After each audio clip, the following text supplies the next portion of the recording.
Trump ने तेवर बदले हैं। कल तक ईरान से डील फाइनल होने का दावा कर रहे ट्रंप आज फिर भड़के हुए हैं। ट्रंप ईरान के दांव को उसी पर आजमाने लगे हैं। ट्रंप युद्ध में हुए नुकसान की डिमांड कर रहे हैं, लेकिन ईरान ट्रंप को शौक पर शौक दे रहा है।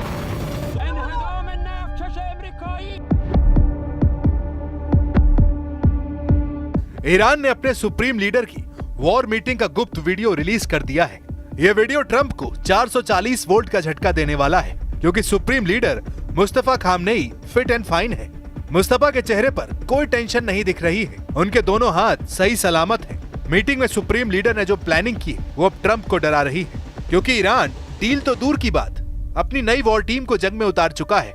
इसके साथ एक बात और क्लियर हो गई है, वो ये कि ईरान के सुप्रीम लीडर का रुतबा बरकरार है। ईरान के सुप्रीम लीडर की हनक साफ है। उनके घायल होने और मौत की अफवाह खारिज हो चुकी है। मुस्तफा खामनेई ने युद्ध का रिमोट कंट्रोल थाम लिया है, जिससे ट्रंप का सीज फायर प्लान फुस हो गया है। ईरान की वॉर मशीनरी में बड़ा फेरबदल हुआ है। मुस्तफा खामनेई ने 6 टॉप कमांडर बदल डाले हैं। अब कौन बना किसका बॉस, जानकर ट्रंप दहल गए हैं। ईरान की मेहर न्यूज एजेंसी की रिपोर्ट के मुताबिक देश के सभी सशस्त्र बलों की कमान संभालने वाले नेता अयातुल्ला सैयद मुज्तबा हुसैनी खामनेई ने सेना के 6 बड़े पदों पर नई नियुक्तियां की हैं, जिनमें ईरानी सेना के elite Islamic revolutionary guards corps के चीफ का नाम भी शामिल है। ईरान की नई वॉर टीम में IRGC के commander in chief Ahmad Vahidi बनाए गए हैं। IRGC के डिप्टी कमांडर का नाम मुस्तफा इजादी है। IRGC नेवी कमांडर का पद अली ओमाजाई को दिया गया है। ईरान की बसीज फोर्स के चीफ अब हुसैन तायब है। ईरान के चीफ ऑफ स्टाफ का नाम अली अब्दुल्लाही है। वहीं केमार्स हैदरी ईरान सेना के डिप्टी चीफ ऑफ स्टाफ है।